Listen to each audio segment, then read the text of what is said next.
بسم الله الرحمن الرحيم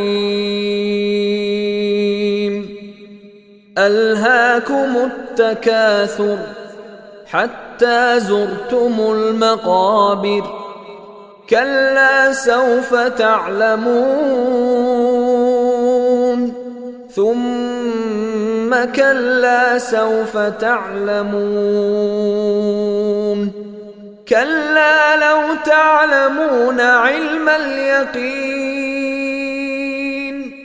لترون الجحيم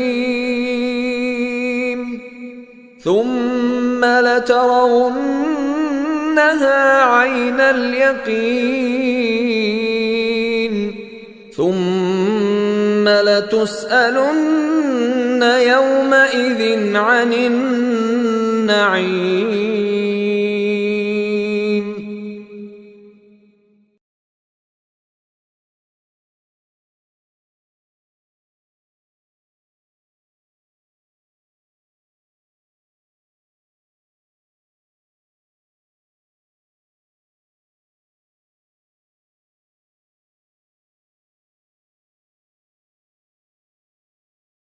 Hey everyone, today we're diving into a really short but incredibly powerful ancient text.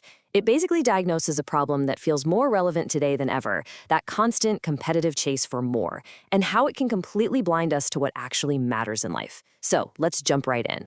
Wow, right out of the gate, this text hits hard. It points a finger at something we all know, that mutual rivalry, piling up wealth, status, just more stuff. But here's the twist. It doesn't call it success. It calls it a diversion, a distraction from, as it says, the more serious things. And that's exactly what it is, the great distraction. This isn't just about being ambitious. It's about a specific kind of rivalry that just eats up all our time, all our energy, and completely hides what our real focus should be. It really forces you to ask, what is this race for more actually costing us? But here's the thing. This frantic race for worldly things, it doesn't just go on and on forever. Nope. The text presents a very sudden, very stark, and totally unavoidable finish line. And bam, with just these few words, the entire competition, that whole rivalry, comes to a screeching halt. It's such a sobering image, isn't it? All that frantic piling up, it just keeps going right up until this final inevitable moment. So let's be clear. Visiting the graves here isn't about a literal trip to a cemetery. No, it's a profound metaphor for death itself.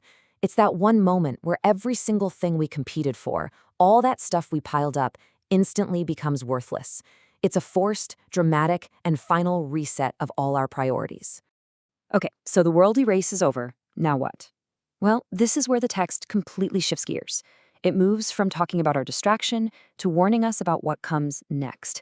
And it does it with this escalating intensity that's, well, it's pretty hard to ignore. And here comes the warning.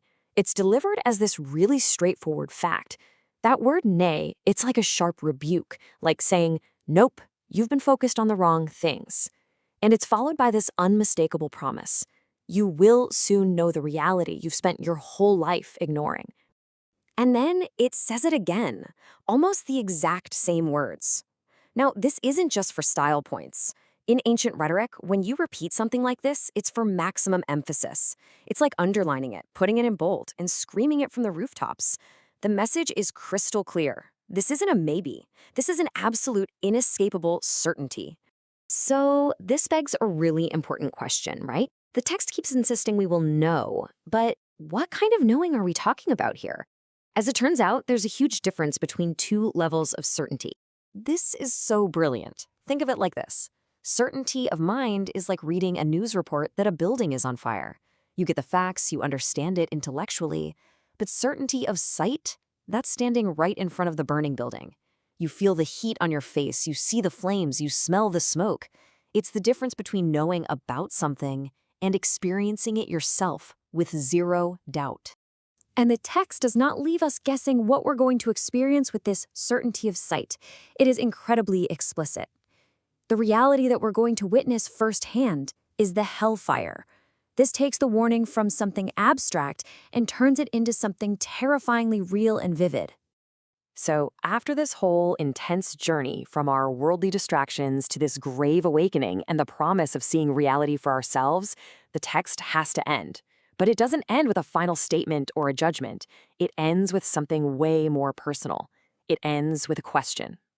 This right here is the final, piercing question. And just look at how it's worded.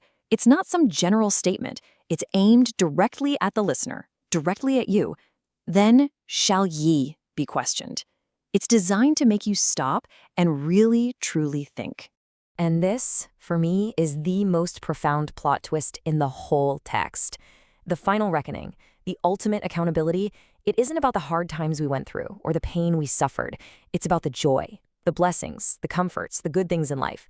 The very same things that fueled that rivalry for piling up at the beginning are now the very basis of the final question. And so this is what we're left with.